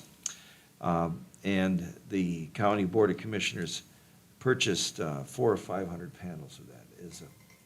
Not only did they lease the land to them, but they invested in it, and my understanding is it's approximately a return of about 5% on investment. Now, as far as community solar is concerned, my understanding, right, because some of the people who've bought panels, they get a reduction on their electrical cost. Is that how that community solar works? That's the way it's supposed to work, as I understand it, yeah. So they purchase a certain amount, then there's a reduction of so much percentage. And then you said that there is some legislation they're working on in Lansing to allow this to come into play here, I think, hopefully in the near future. Right. So, and this, if my understanding is right, I've read some things about it, that someone who is in Flint and living in an apartment could buy into a community solar project here. Right. And they would get that credit upon their electrical bills each month. I just find to lay out, because most Yeah. people are not familiar with that. No, theoretically, that's the way it's supposed to work. Okay. Yeah. All right. Now, the Michigan here is, it just has been on the news recently, I think today, as a matter of fact, that they're projecting rolling blackouts in Michigan this year. We're not going to be able to meet the electrical needs. Are you familiar with that at all? What's taking place? To be honest with you. Well, another question I had is that when these solar farms come in, the life of the panels are, like you said, the 20 years, 25 years, but they're still about 85 to 90% productive, I think you said. Yeah, the solar panel, life of a solar panel now is like 30, 35, 40 years. Mm-hmm. All right, well, in the solar installations, these solar farms, you've probably been in more than I have, I would guess, because you're working in that. But generally speaking, when they put these installations in, if the efficiency of the panels have moved a certain amount in a number of years, they'll replace the panels Right. because of that greater efficiency. What's your experience been on how often that takes place? Say in a development's going to be for 20 years, are they going to change it once, twice, 3 times? Have you seen enough of that to have an idea what it might be? No, because our industry hasn't been around long enough yet to see that. I know I've read somewhere I've actually, panels were in for 5 years now. Right. They changed all of them out because it's moving that quickly on the Right. efficiencies. I would not be surprised. Yeah, so then the units they're putting back in are as what we have, you mentioned the cell phone. The original cell phone was a bag. Add one. Yeah, well, now it's slipped into a pocket someplace, and they tend to go off too often at meetings in church. That drives me nuts. But but anyway, these panels are, and the product is much better that we're getting. And the technology on solar has moved exponentially as far as changes. Would you agree to that? I agree, yeah. Okay. Yeah. Well, and as far as fire, and we've heard that brought out in some of the questioning, as far as plants amongst the solar panels, if you talk to the average firefighter on plants, whatever the height of the plant is, if it's a foot high and it were to catch fire, the flame will be 2 foot high. It's the rule of thumb, or what the experience is, that whatever its height is, that's how high the flame is going to be. I use double what the height is. And I think the amount of plants under these solar panels, that's always a concern as far as fire from the plants themselves. That's why they have to be kept in check. You mentioned about using sheep, and there's not enough sheep, but Michigan does have a pretty large cattle industry. Yep. That brings up the question of, is it the economic feasibility of having a dual purpose, where you have the solar production, your strict vertical panels spread apart has some possibilities, because that could be used as a fencing system to electric fences, actually, on those to keep the especially cattle from using them for a scratch post. I'm in the cattle business, so I've quite a lot of experience with that. And these, so these are something, some of the biggest drawbacks, though, and I see some of the bigger drawbacks for that, is the battle there is to just even have a solar project, let alone to be able to come up with these other aspects of doing it. And that the environment that I've seen is not very welcoming for anything. And I think that needs to change, and that hopefully with your presentation will help that further along. So I thank you very much, and I appreciate you being here. And would you be available for questions after we're done here? I think so. All right, sir. Thank you. Yeah, Well, thank you. We'll be moving on our agenda. We're going to steal your podium here. Are we able to use the podium here? We have general public comment, so I would open it up to general public comment.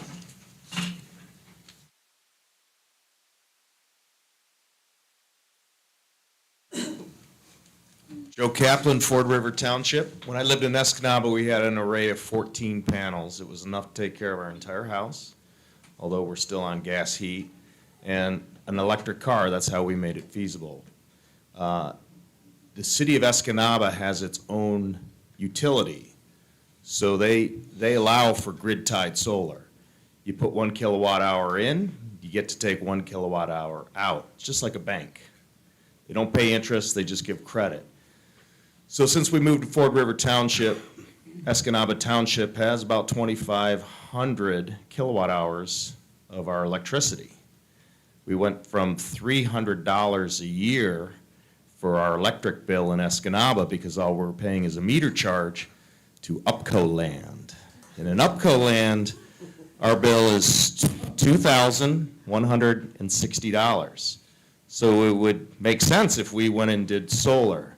But the way the utilities, Michigan Public Service Commission regulates utilities, because they're, for all intents and purposes, monopolies. And we don't have the option of doing what we did in Escanaba out in Ford River Township, because the way our legislature wrote the laws 10, 15 years ago that allowed for grid-tied solar, you can only, if you're a state regulated utility, you only had to provide, I think, for 1% or 1% of your customer base. And of course, because Upers love saving money and they're industrious, they capped out right away. It was the first state regulated utility that capped out. So our options now, if we want to plug in and do grid-tied solar and produce 30 kilowatt hours on 14 panels, that would go right to the grid and be used during the hottest summer days when there's the threat of brownouts. We can't do it. Well, we can do it, but we get 6% or 6 cents for wholesale, and then we got to use it back at retail. Even though we're producing it, we get credit for wholesale, but we're charged for retail. The only way to get around that is if we buy one of Mr. Elon Musk's Powerwalls for about $8,000. And then that would regulate it, so it charges our battery first, then provides our house, and then gets put on the grid. The problem with that is that $8,000 Powerwall is about what it costs us to put in our entire system in Escanaba, where we're feeding the grid. So if you want to change the economics of this and make it more palatable to the citizens, hey man, the means of production is wonderful, but right now, DTE Energy and the big utilities are telling us or dictating how this is going to look at our landscape. Thank you so much. Thank you, sir. Are there any other public comments?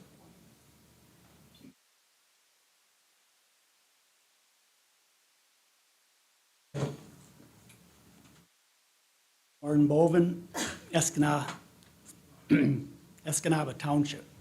Can you hear me back there? Okay. Pardon me, but I had cataract surgery recently, so I might have trouble reading this.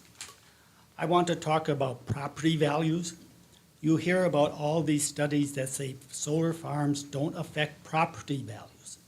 So who does these studies? Most are conducted by solar developers and solar companies. There are few independent studies. Theirs are based on the size of the farm. One case is, they're talking about 13 acres, 27 acres, 56 acres, 134 acres, 160 acres, and ours would be 1,200 acres. The one at the airport is 12 acres, and it's surrounded by a chain link fence. And those homeowners see that every day. Ours would be 100 times larger than the airport. The studies I did find were from realtors and homeowners. They looked at the time it took for them to sell their property and the final sales price. It varies by how far away the farms are to their homes. They lost value by 5% and up. Within 1/2 mile would be affected the most. A mile away, probably not as much. Now, people who rent can easily move out, but homeowners will find it hard to move and sell their property. Because homeowners are against solar farms, the Bureau of Land Management and Department of Energy passed some laws.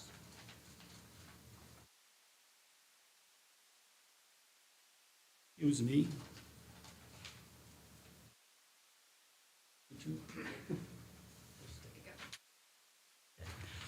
Okay, now solar farms can be built on public lands. This would be federal, state, and local government lands. They can lease out their properties to solar developers. Agricultural and private properties will be protected. Some landowners have solar farms on 3 sides of them that would affect their land. 3 sides, a solar farm. There are some that will be same case in our township. A lot of us have large solar farms, farmlands across the road from us. Now, the solar company could expand, or new solar companies could come here and build. So some people would have it on 4 sides of their property. So to summarize, now, would you buy a house with a 1,200-acre solar farm in your backyard? Yes or no? Or would you buy a house with a cornfield in your backyard? Yes or no? Okay. Let's keep it quiet, please. I thank you for your time. Thank you, sir. Are there any other public comments?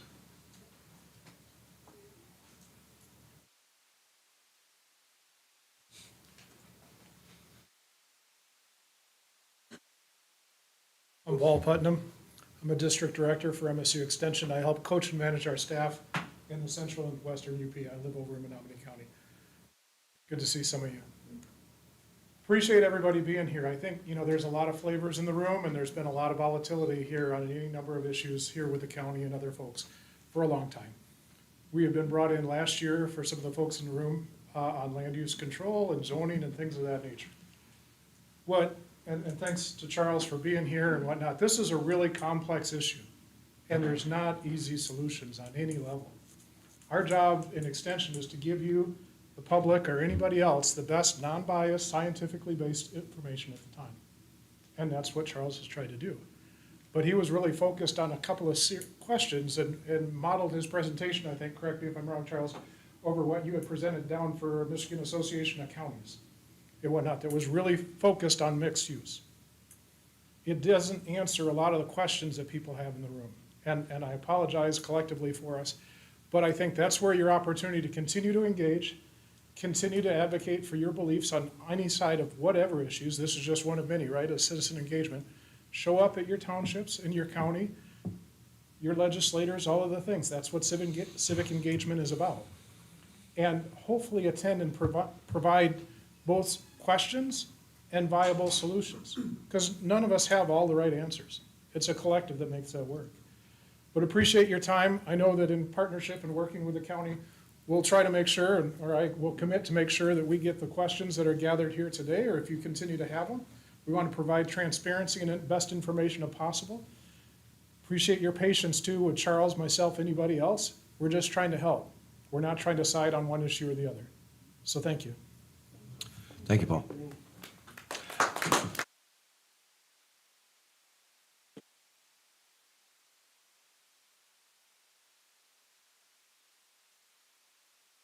Barbie Claremont, Escanaba Township. My response was, it was really cool, and I thought it was really cool with what they're trying to do now. It's way better than what it was 7 years ago.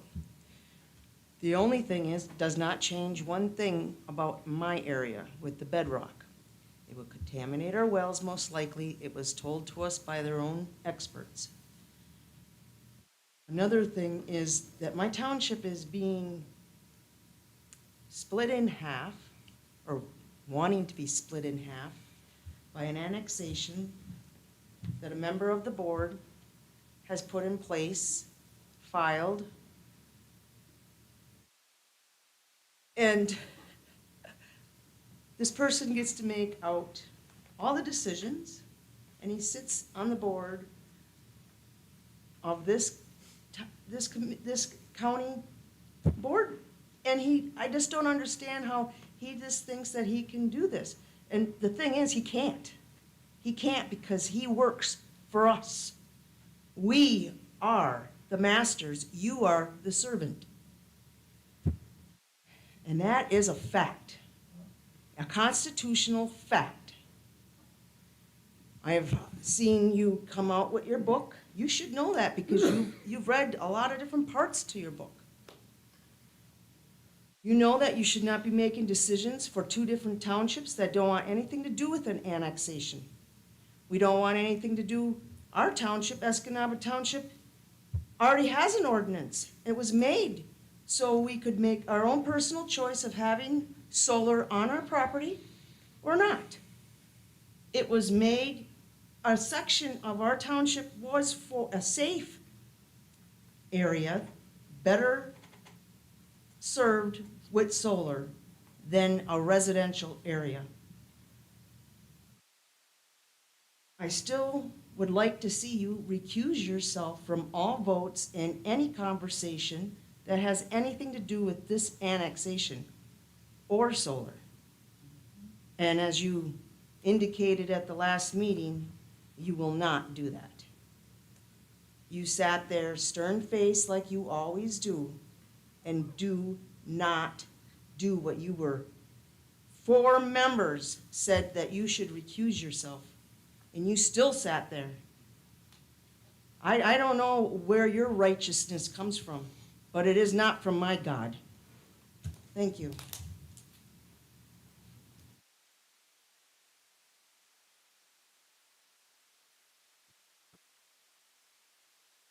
We have another comment.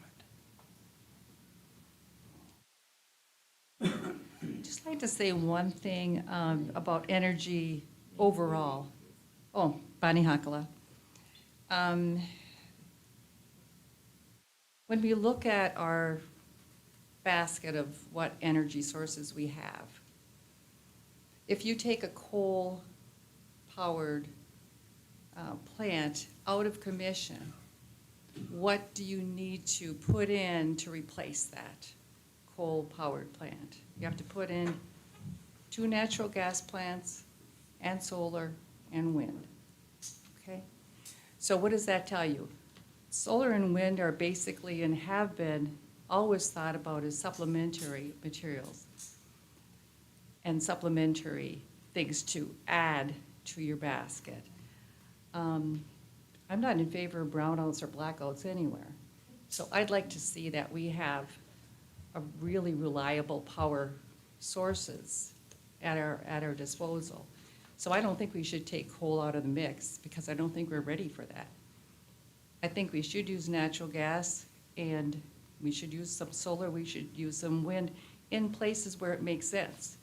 I like what the lady said about putting it in communities where the land is already ruined, or in cities where they can use that there. But I don't think you should use agricultural land that we can use for food, because we're going to be looking at food shortages very soon. So let's not get rid of our food. And the other thing we need to look at is nuclear. That's what Germany is looking at, and that's something that we're going to have to look at. So I think we should look at this whole problem with an overall view and a long-term view. Don't make any rash decisions that we might regret later, but consider everything carefully. Thank you. Thank you.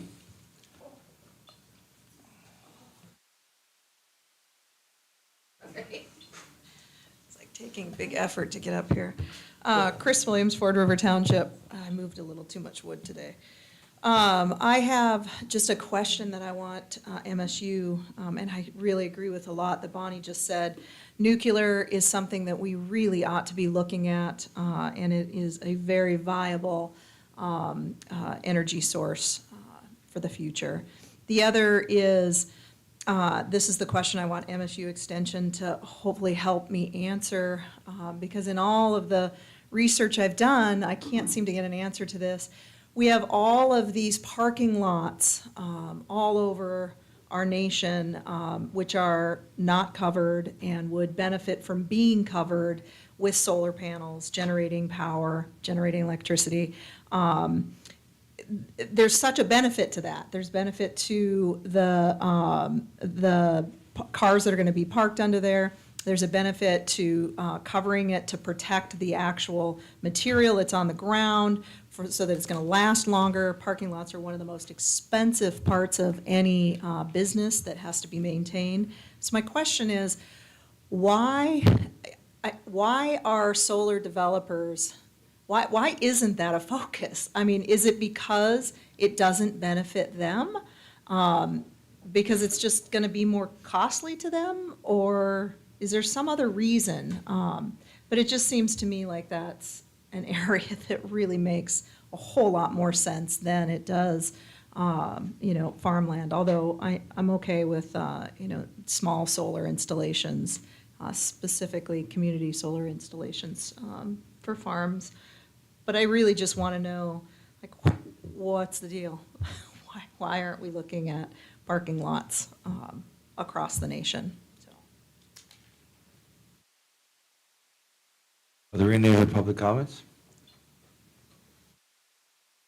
All right, we'll move on from public comments. Our agenda is, last item is a motion to adjourn. So moved. Support. All right.